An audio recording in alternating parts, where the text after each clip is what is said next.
हाँ बच्चों, हम लोग पढ़ रहे थे श्वेत रुधिर कणिकाओं दो प्रकार की होती हैं, एक ग्रेनुलोसाइट और ए ग्रेनुलोसाइट। दो प्रकार की होती हैं। ग्रेनुलोसाइट में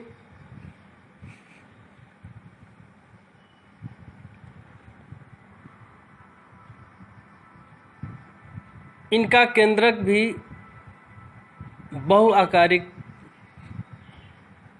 पालीयुक्त होता है। कणिकाओं की प्रकृति के आधार पर ग्रेनुलोसाइट तीन प्रकार के होते हैं। पहला है क्षारीय रंजकों से अभिरंजित होने वाले, जैसे बेसोफिल। दूसरा है अम्लीय रंजकों या इओसिनोफिल से अभिरंजित होने वाले, एसिडोफिल या इओसिनोफिल। तीसरा है अम्लीय, क्षारीय तथा उदासीन रंजकों, रंजक मीन्स कलर, से अभिरंजित होने वाले, रंगने वाले, न्यूट्रोफिल्स। न्यूट्रोफिल्स की संख्या सबसे अधिक होती है।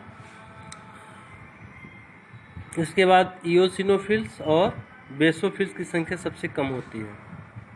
यहाँ चित्र दिया है, देख रहे हैं। दूसरा होता है कणिका रहित या ए ग्रेनुलोसाइट, जिसमें आरबीसी आते हैं, यानी इनमें आरबीसी में केंद्रक नहीं पाया जाता है, कणिका विहीन होते हैं। इनमें केंद्रक बहुत बड़ा और कोशिका द्रव्य बहुत कम होता है। ये दो प्रकार के होते हैं। पहला छोटे आकार वाले लिम्फोसाइट, जो प्रतिरक्षी तंत्र बनाते हैं और एंटीबॉडीज बनाते हैं। दूसरा है बड़े आकार वाले मोनोसाइट।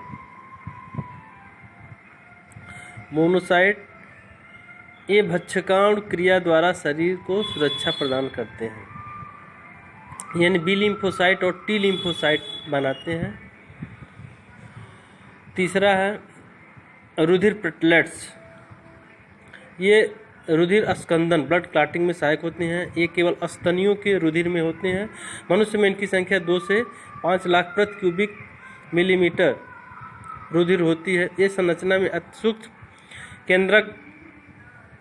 केंद्रक विहीन, गोल तथा अंडाकार तथा तस्तरी नुमा होते हैं। केवल स्तनधारियों में आरबीसीएस में केंद्रक तथा अन्य कोशिकांग नहीं होते, लेकिन ऊंट के आरबीसी में केंद्रक युक्त होते हैं, और एक और जंतु होता है उसमें भी पाए जाते हैं, प्लाग्मा, ऐसे कुछ नाम है उसका भी। मनुष्य में आरबीसीएस का जीवन काल 120 दिन का होता है, और इनकी मृत्यु जो है स्प्लीन प्लीहा में होती है, यानी आरबीसी की जो मृत्यु होती है वह स्प्लीन में होती है।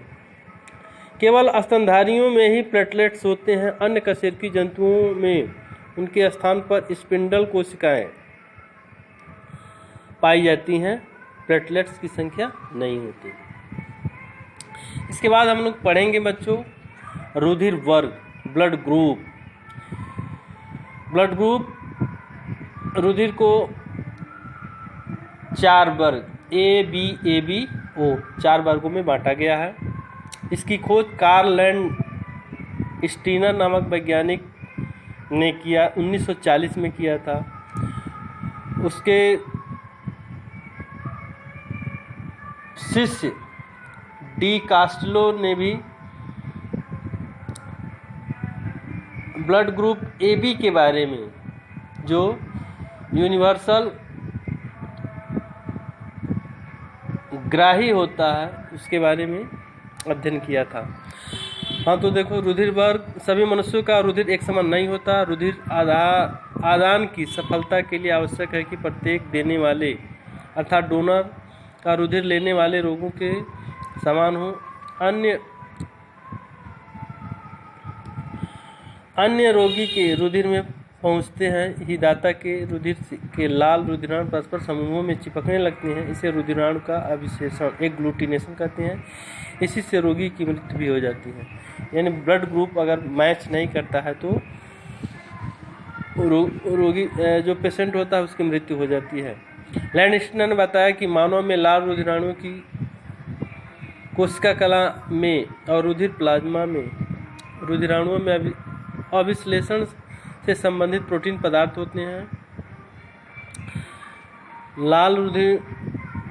लाल रुधिराणुओं की कोशिका की कला में उपस्थित ऐसे पदार्थों को प्रतिजन, एंटीजन या एग्लूटिनोजेंस तथा प्लाज्मा में उपस्थित पदार्थों को प्रतिरक्षी या एंटीबॉडीज कहते हैं।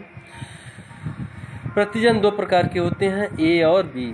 प्रतिरक्षी भी दो प्रकार के होते हैं, एंटी ए तथा एंटी बी। निम्नलिखित तालिका द्वारा मनुष्य के रुधिर वर्गों व उसमें पाए जाने वाले एंटीजन्स को प्रदर्शित किया गया है। मनुष्य में रुधिर वर्ग तथा एंटीजन ए एवं antibodies. Antigen A and antibodies in humans blood group. रुधिर वर्ग ब्लड ग्रुप यहाँ देखिए, चार्ट देखिए, ब्लड ग्रुप ए बी ओ।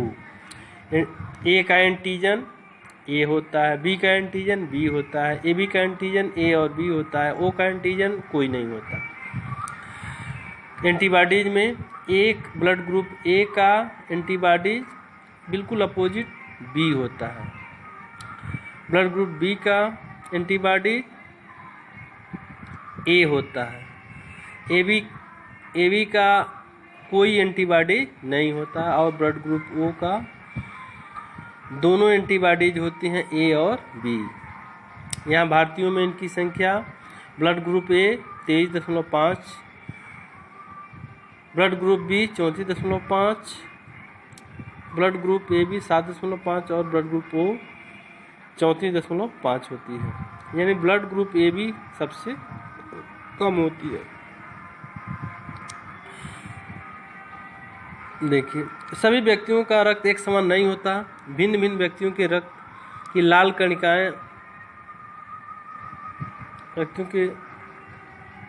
व्यक्तियों के रक्त की लाल कणिकाओं में और प्लाज्मा के द्रव्य सीरम में प्रत्येक में विभिन्न प्रकार के चिपकने वाले तत्व होते हैं। इसी आधार पर रुधिर को 4 वर्गों में बांटा गया है।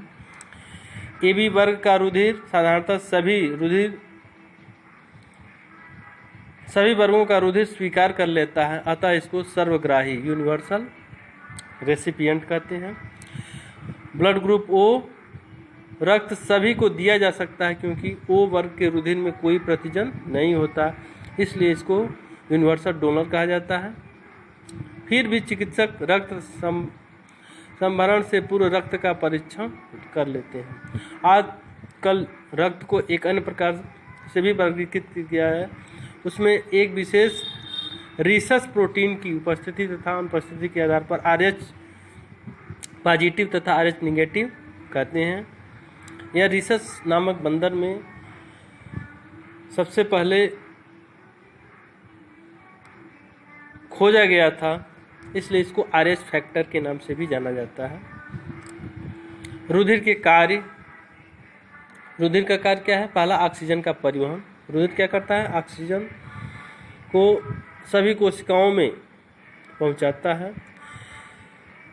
एवं हीमोग्लोबिन को भी क्या करता है? हीमोग्लोबिन रंजक को भी कैरी करता है और ऑक्सी हीमोग्लोबिन बनाता है।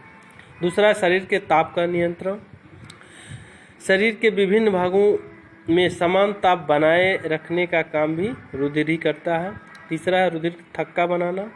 चोट लगने पर रुधिर में थक्का बनाने और घाव को भरने की अपूर्व क्षमता होती है। चौथा, रोगों से रक्षा, प्रोटेक्शन फ्रॉम इन्फेक्शियस डिजीज। रुधिर के श्वेत रुधिरांश शरीर में प्रवेश करने वाले रोगाणुओं को नष्ट करके उन्हें निष्क्रिय बनाकर संक्रामक रोगों से प्रतिरक्षा करते हैं।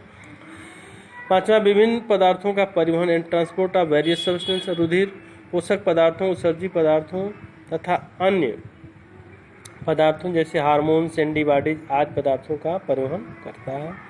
मनुष्य में रुधिर परिसंचरण, ब्लड सर्कुलेशन इन मैन, इसको नेक्स्ट टर्न पे हम लोग पढ़ेंगे।